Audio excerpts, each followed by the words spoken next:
Around the world, there are countless tales of awe-inspiring women. Throughout Portugal's history and folklore, there are many such women deserving of praise in that duration. And with that said, although often confused as the Portuguese Joan of Arc, Brites de Almeida is more like our national version of Shrek. And what the hell did Joan of Arc even stand for anyways? God? France? She didn't even kill anyone. Our gal here had no such qualms over trivial stuff like morality.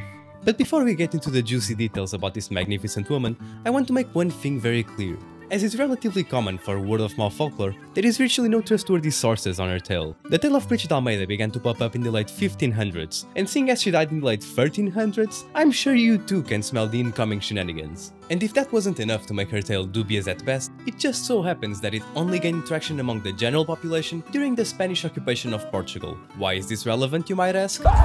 No reason really. This is just a convoluted way of saying that the story I have here for you is mostly a streamlined compilation of what I found, all neatly packed together onto the shit show you are about to witness. And since there is no proper rendition of her tale in English, you just have to trust me not to make things up.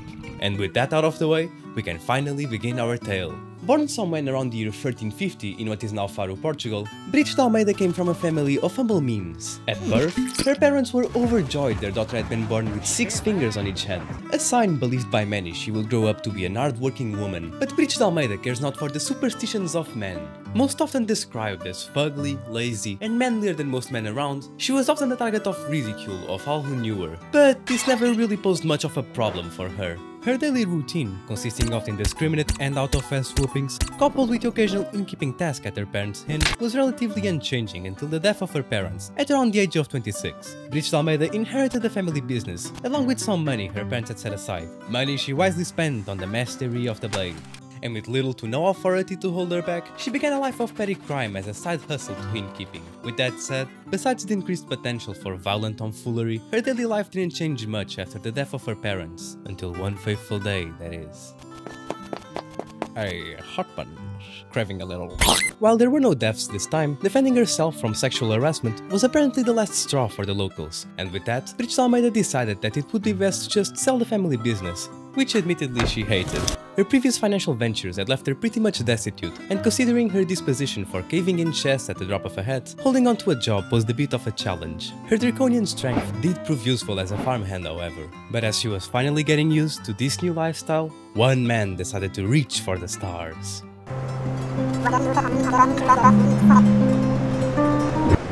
Okay, so, given the fact that killing a suitor with a sword is one of the only things that all sources seem to agree on, the way it's just dropped in for no reason whatsoever, it's kinda baffling to me. Her entire story itself is shaky at best, sure, but we have nothing solid on who this man was, what their relationship might have been, or why he would even propose in the first place. I do have my own theory as to the why a man would risk his life like this.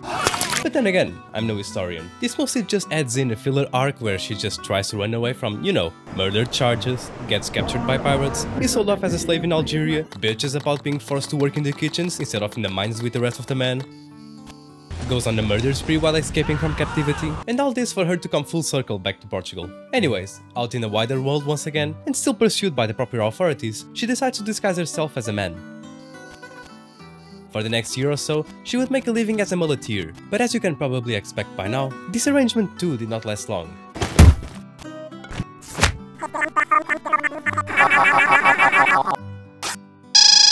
Things get fuzzy once more right about here, but most sources agree on her either saying fuck it and calling it quits, or getting jailed for a bit. The only account that kind of strays from that is one from 1743, but since it just adds in another batshit crazy side quest, I made the executive decision of just ignoring it. Yeah. And so, she made her way north. Traveling through land of myth and legend, she finally arrived at a town where she would make her claim to fame, a little town by the name of Aljubarrota. Brites got a job working at the bakery owned by an older woman who took her in, and before we move on from this small side bit, I just want you to savor this moment as much as possible because, according to the original writing, which I will now quote, the baker, seeing how burly and rugged Brites was, she promised she would cherish her, not as a servant, but as a partner. Upon the death of her lifelong roommate, the bakery was inherited by Brites, and once again, it seemed she had fallen into a routine. But before we can go any further, there is some stuff we have to go through first. History speedrun, 1385, Portugal, Castile, not friends, medieval Europe, check, shared borders, check, well you know what that means. Oh yeah, it's all coming together. Wartime. Castile attacks here, they get hit with a square, Portugal wins, and now you're up to date. Okay, maybe I should go a bit over the political and socio-economical environment of the time. With the whole plague thing and Europe still dealing with the outbreaks here and there, the 100-year war and the ramifications on Iberian politics, and the royal shit show going on in the Portuguese court after the king died without a male heir, giving Castile a very legitimate claim to snag the Portuguese crown. Probably very important stuff to tackle in this here video. Thing is, I don't want to. As is often the case in wartime, some of the Castilian soldiers that managed to survive the battle decided to run away. For the purpose of this video, we will be following these 7 guys over here. Having to turn to banditry to survive, they managed to track their way back to a little town where the battle took place. Starving and arriving in the late hours of the night, they break into a bakery to feed themselves with whatever they can get their hands on. And I'm pretty sure you know where this is going.